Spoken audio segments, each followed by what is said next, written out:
Hello guys, I hope you're doing well today. I thought I'd record a video going through a lap of Suzuka that I did in the Wtcr. Um, the reason I thought I might turn this into a little series, going over what I'm doing in the car. This was last season in season 5 in Exiled. I did this in the leaderboards, and it was a time of 2 minutes 11.3. As you can see, my current best lap time actually in this session was a 2 minute 11.6. So I scrubbed 3 seconds off. So what I'll do is I'll go through what I'm trying to do in the corners and try and give you an idea of what you'll possibly be looking for when it comes to taking the Suzuka track corner by corner. So let's start off then by going down the main straight and starting the lap.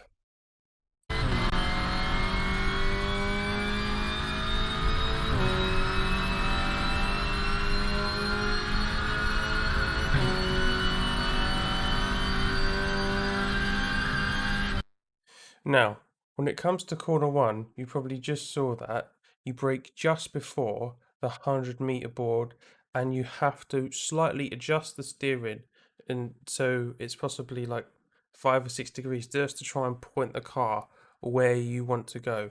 Otherwise, if you brake in a straight line and then try and turn, you're sort of compromising the second apex of the corner. So if I flick that back.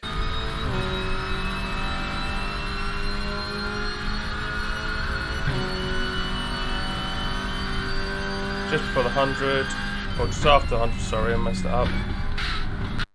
And the balance here you have to do on the brakes is pretty difficult to do, because if you muck it up, you are going to spin out the car.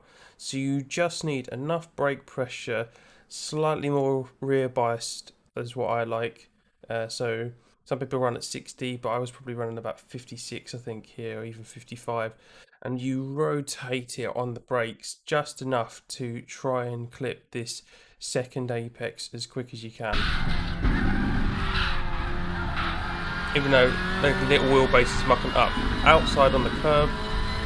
Now these corners coming up, what you have to do is swing out wide and just allow the car to almost do what it wants, and then just control it on throttle so you can almost feel the balance of the car sort of pointing in the direction you want it to go, so you can feel the base of the car's flat. Because if you're always jerking the steering, you're going to end up with basically scrubbing the tyres and costing you lap time.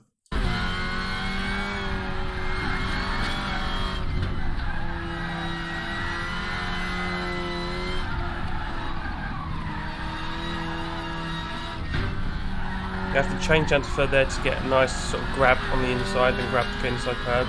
Same here, you sort of have to just lever off the throttle a little bit, just try and grab the inside and then let the car swing out wide. This is another corner that is very tricky to do on this lap. As you can see, I'm probably braking at about 75-80 meters. The Link can just ride these curbs, that's why he pulls away when I was trying to have a go at getting as close as I could to the leaderboard best lap time. So I try and clip the inside curb here and try and allow the car to run out wide, but you have to be so mindful of the gravel. So build up to this if you're struggling.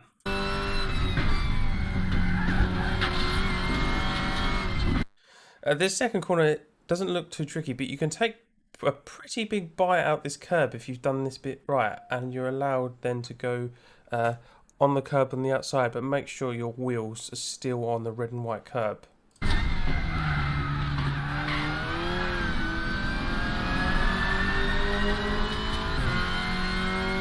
Another tricky corner.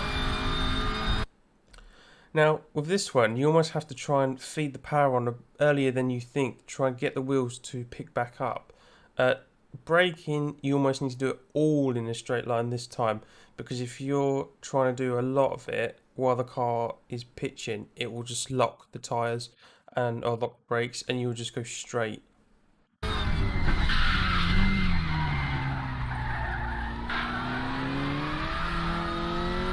Nice exit there. Just try and get as close as you can to the curb so you're not having a tight line.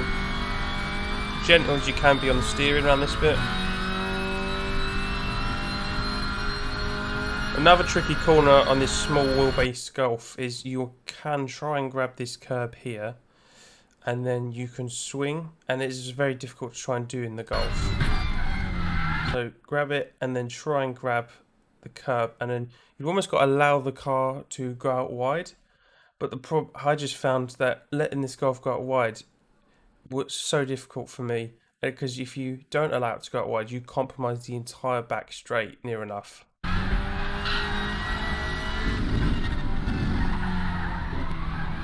Because I'll flick back, you can see the Lincoln behind. In front, sorry. He takes a different line, and he's able to go out wide and then swing. I go too tight, so if you're able to not go as tight, you'll be golden there. On the curb again to try and get a good run out the corner. We're currently up on a lap time. This is where I make up another 10th and a half. If you're brave round this corner, brake just at the... well, I don't brake. I forgot I didn't do that. It shows you how much confidence you have to have while you're doing the laps. So just off the power, I think just before the 50, and I just let the car sweep in. God, get away with touching the curb, just inside the track limits, keep it on the red and white. Braking here, so it's full pressure, hard as you can on the brake coming into the last chicane. And you can grab quite a bit of the inside curb again in these cars. But if you've gone heavy on the brakes, obviously you just need to try and hit your apex. And then if you're able to get a swing, I'll just flip back again.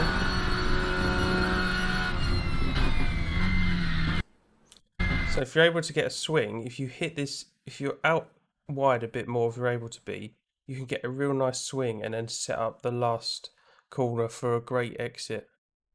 I see my camera's just died, but I'll just finish the lap anyway. So if you're able to get a good pull out of this corner, what you'll be able to do is, it sort of sounds like it's spinning up tires, but it's literally just the car's like kicking in basically with its natural traction control, it feels like. And it gives you a good exit, and you pull on this curb and keep it to the inside, and you'll get a great run.